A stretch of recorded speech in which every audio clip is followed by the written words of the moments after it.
خاتون حضور کی خدمت میں حاضر ہوئی اور عرض کی یا رسول اللہ صلی اللہ علیہ وسلم مجھ سے بدکاری سرزد ہو گئی ہے اور میرے پیٹ میں بچہ ہے اور میں چاہتی ہوں کہ آخرت کی سزا کی بجائے دنیا کے اوپر اس کی سزا مجھے دے دی جائے تاکہ میں پاک ہو جاؤں اور صاف ہو جاؤں، کیونکہ آخرت کی سزائیں بہت سخت ہیں۔ اللہ کے محبوب علیہ السلام نے جبریل امین سے ایک دن پوچھا تھا مجھے جہنم کے عذابوں کا ذکر سناؤ، تو عرض کی یا رسول اللہ صلی اللہ علیہ وسلم ہلکا ترین عذاب یہ ہے کہ جہنمی کے پاؤں میں آگ کے جوتے رکھے جائیں گے، باقی اس کے پورے بدن پہ آگ نہیں ہوگی، صرف آگ کے جوتے اس کو پہنائے جائیں گے، لیکن اس کی حدت، گرمی اور شدت اتنی ہوگی یغلی منہما دماغہ، اس کی شدت سے اس کا دماغ پگھل کر ناک اور کانوں کے ذریعے سے باہر آنا شروع ہو جائے گا۔ یہ سب سے ہلکے عذاب کی کیفیت ہے، اور جو عذاب سخت ہیں الیاذ باللہ، اللہ تعالیٰ قرآن مجید میں فرماتا ہے ثم لا يموت فیہا ولا یحیا، اس بڑے عذاب کا ذکر کیا جو جہنمیوں کو دیا جائے گا، فرمایا اس عذاب کی کیفیت یہ ہوگی بندہ نہ جیے گا نہ مرے گا۔ جیے گا اس لیے نہیں کہ آگے اور پیچھے دائیں اور بائیں آگ ہی آگ ہوگی، تو اس آگ میں جینا کو جینا تو نہیں ہوگا، اور مرے گا اس لیے نہیں کہ موت کو موت آ چکی ہوگی۔ تو وہ کتنا سخت عذاب ہوگا الیاذ باللہ کہ ہلکے ترین عذاب کی کیفیت یہ ہے کہ پاؤں میں آگ کا جوتا اور دماغ پگھل کے ناک اور کانوں کے راستے سے باہر آ جائے۔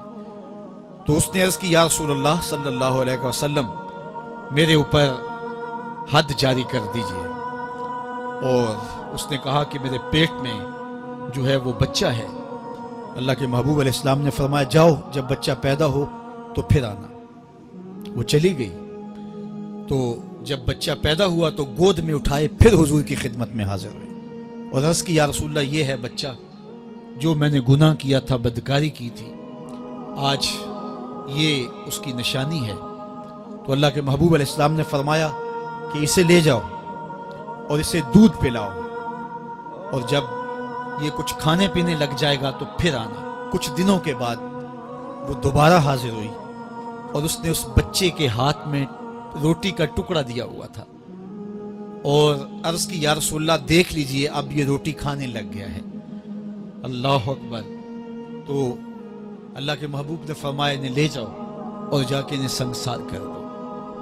اس کی یہ حد بنتی تھی، اس کو سنگسار کیا اور اس نے خود یہ سزا اپنے لیے قبول کی۔ تو یہ بات ذہن نشین کیجئے کہ یہ وہ لوگ تھے کہ جن سے کبھی کوئی گناہ سرزد ہو جاتا تو وہ جلد توبہ کرتے، اور اس کی بڑی سے بڑی حد اور سزا بھی ہوتی تو وہ بھی کاٹنے کے لیے تیار ہو جاتے۔ میں اور آپ دیکھیں کہ ہماری زندگی میں اگر گناہ ہیں اور ہمیں سچی توبہ کی توفیق بھی نصیب نہیں ہے اور آئندہ نہ کرنے کا عزم مصمم ہو، پکا ارادہ ہو کہ یہ گناہ زندگی میں دوبارہ نہیں کروں گا، الگ بات ہے کہ پھر دوبارہ اس سے سرزد ہو جائے، لیکن جب وہ توبہ کر رہا ہو تو اس وقت اس کا پختہ عزم ہو اور اس کے دل کے کسی گوشے میں نہ ہو کہ چلو میں توبہ کر لیتا ہوں اور پھر ہو گیا تو پھر کر لوں گا، پکا عزم ہو کہ دوبارہ یہ گناہ نہیں کروں گا۔ اور اگر زبان سے توبہ توبہ کر رہا ہو اور دل میں ہو کہ ٹھیک ہے یہ تو صبح بھی مجھ سے عمل بد سرزد ہونا ہے،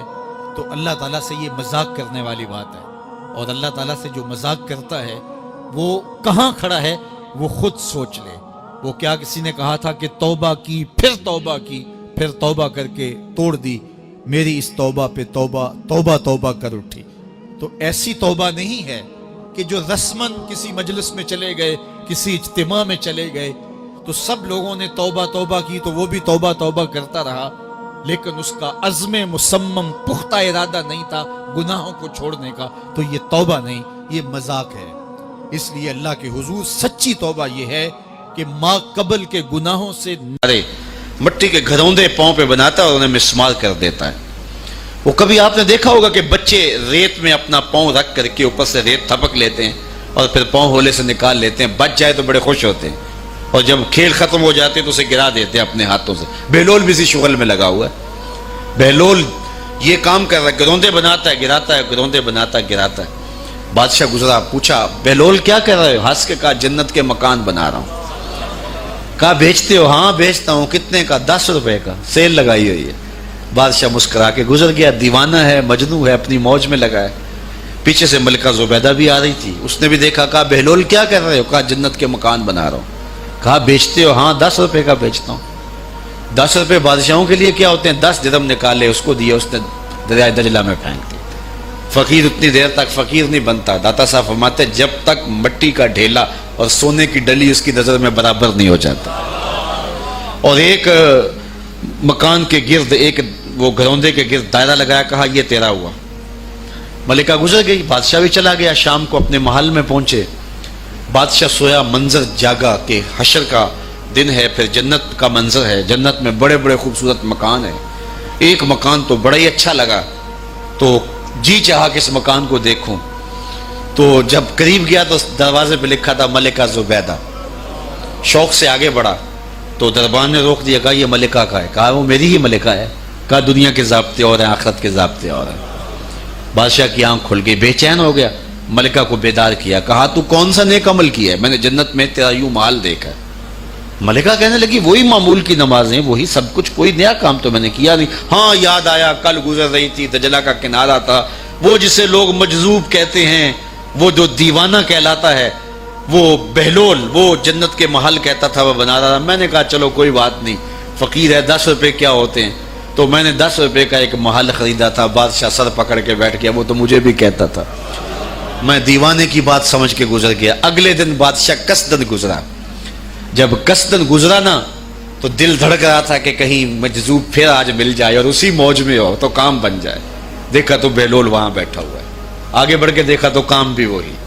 بادشاہ پھر رک گیا. پوچھا اب بہلول کیا کر رہے ہو؟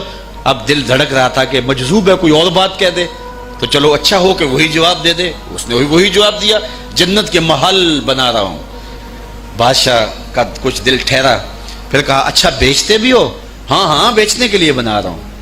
بادشاہ ادھر جیب میں ہاتھ ڈال رہا ہے اور ادھر پوچھ رہا ہے کتنے کا؟ کہا آدھی حکومت لگے گی. کہا کل تو 10 روپے کے بتا رہے تھے. کہا کل تم نے دیکھا نہیں تھا، آج سودا دیکھ کے لے رہے ہو. اللہ تعالیٰ ارشاد فرماتا ہے انما تنذر من اتبع الذکر وخشی الرحمن بالغیب. جو ان ڈٹھے سودے کرتے ہیں، جو بغیر دیکھ کے کرتے ہیں. اچھا چلو ایک خوشخبری میں آپ کو بھی سناؤں، اور وہ خوشخبری رسول اللہ کی زبان سے. حضور نے فرمایا طوبی لمن رآنی وآمن بی وطوبی 7 مرات من لم یرانی وآمن بی. فرمایا صحابہ تمہیں مبارک ہو ایمان کی کہ تم نے مجھے دیکھا اور میرے اوپر ایمان لائے. اور کہا انہیں 7 مبارکیں ہوں جنہوں نے مجھے دیکھا بھی نہیں ہوگا اور پھر بھی ایمان لائیں گے. انما تنذر من اتبع الذکر وخشی الرحمن بالغیب فبشرہ بمغفرۃ واجر کریم. ان کو بشارت دے دیجئے بڑی عزت والے اجر کی اور خوشخبری بھی. تو جس اجر کو میرا رب بھی کریم کہہ رہا ہے وہ اجر کیسا ہوگا. تو یہاں تو لہجہ دم توڑتا ہے اور الفاظ ساتھ نہیں دیتے کہ اجر کریم کی کیا تعریف کریں جس اجر کو میرے رب ہے. لا فضل لعربی علی اعجمی. کسی عربی کو اجمی پر کوئی فضیلت نہیں ہے، اور کسی اجمی کو کسی عربی پر کوئی فضیلت نہیں ہے. کسی گورے کو کالے پر، کسی کالے کو گورے پر کوئی فضیلت نہیں. فضیلت کا معیار صرف تقوی ہے. ہمارے آج بھی ہندوانہ رسمیں ختم نہیں ہو رہی. دولت کی تقسیم پر، امیر غریب کی بنیاد پر اس معاشرے میں تقسیم موجود ہے. ہمارے دیہاتوں میں چودھری اور کمی کی بنیاد پر تقسیم موجود ہے. رعایا اور حکمرانوں کی بنیاد پر یہاں تقسیمیں موجود ہیں. لیکن میرے اور آپ کے آقا و مولا نے قیامت تک آنے والی انسانیت کے لیے جو منشور دیا وہ یہ تھا کسی عربی کو اجمی پر کوئی فضیلت نہیں، کسی اجمی کو عربی پر کوئی فضیلت نہیں، کسی گورے کو کالے پر کوئی فضیلت نہیں. چونکہ کالے رنگ بھی اللہ نے بنائے ہیں، گورے رنگ بھی اللہ نے بنائے. حکیم لقمان رنگ کے کالے تھے اور صورت اچھی نہیں تھی. تو کسی نے ان سے پوچھا کہ آپ اتنے بدصورت کیوں ہیں؟ تو حکیم لقمان نے کیا جواب دیا؟ کہا آپ شکل میں نقص نکال رہے ہیں یا شکل بنانے والے میں نقص نکال رہے ہیں؟ تو وہ خاموش ہو گیا. اللہ اکبر. تو یہ اللہ نے بنایا ہے نا, اس نے کانٹا بھی اس نے پیدا کیا ہے, پھول بھی اس نے پیدا کیا ہے, چہروں کی رنگت اس نے بنائی ہے, کسی میں کوئی رنگ بھر دیا, کسی نے کوئی رنگ بھر دیا. تو رنگوں کی بنیاد پر, نسب کی بنیاد پر کوئی افضل, کوئی اشرف, کوئی اعلیٰ, کوئی بد, یہ نہیں ہے, بلکہ معیار جو دیا گیا وہ کیا تھا؟ تقوی. ان اکرمکم عند اللہ اتقاکم, جو زیادہ متقی ہے اللہ کے نزدیک وہی معزز ہے, وہی معتبر ہے. پھر حضور علیہ الصلوۃ والسلام نے عورتوں کے بارے میں تاکید کی کہ وہ تمہاری زیر دست ہیں, ان کی ملک کچھ نہیں ہوتا اور کمزور ہیں, ان کے بارے اللہ سے ڈرنا. اور حضور نے ان کے ساتھ حسن سلوک کرنے کی وصیت کی. پھر غلاموں کے ساتھ حسن سلوک کرنے کا حضور نے درس دیا کہ جو خود کھاتے ہو وہ انہیں کھلاؤ, جو خود پیتے ہو انہیں پلاؤ, جو خود پہنتے ہو انہیں پہناؤ. بعض لوگ ملازم کو, ماتحت کو جو ہیں وہ ہلکے کپڑوں میں کس کر رکھتے ہیں تاکہ پتہ چل جائے کہ یہ غلام ہے, یہ ملازم ہے اور ہم باس ہیں. حضور علیہ الصلوۃ والسلام نے ان 3 چیزوں کی تاکید کی. پھر حضور نے ہمسایوں کے حقوق کے حوالے سے بات کی, اور صحابہ فرماتے ہیں کہ اتنی بار حضور نے تاکید کی کہ ہمیں یہ گمان ہوا کہیں وراثت کے اندر حقدار نہ ٹھہرا دیا جائے. تو ہمسایوں کے حقوق کے حوالے سے حضور نے تاکید ارشاد فرمائی. پھر حضور نے 3 باتوں کی تاکید فرمائی. پہلی بات, عمل میں اخلاص پیدا کرو, چونکہ عمل کا خلوص ہی قبولیت کا سبب و ذریعہ ہے. اگر عمل میں خلوص نہیں تو کچھ بھی پلے نہیں ہے. دوسری بات, حاکموں کو وصیت کرنا, جو بادشاہ وقت ہوں, حاکم ہوں, ان کو خیر کی بات کہنا, ان کو بتانا, ان کا قبلہ درست کرنے کی کوشش کرنا, یہ ذمہ داری ہے قوم کے اوپر.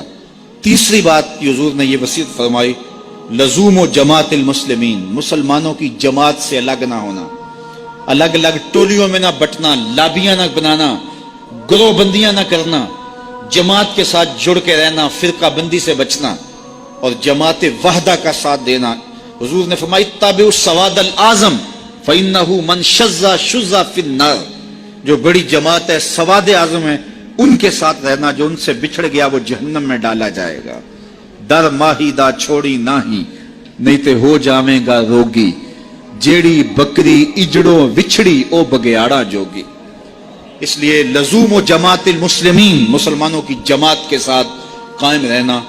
پھر حضور علیہ الصلوۃ والسلام نے فرمایا, میں امت مسلمہ, میں تمہیں لاوارث نہیں چھوڑ کے جا رہا, میں تمہارے اندر 2 بھاری چیزیں چھوڑ کے جا رہا ہوں, اور اگر تم ان کو مضبوطی سے تھام لوگے, میں ضمانت دیتا ہوں تم کبھی بھی گمراہ نہیں ہوگے. ایک اللہ کی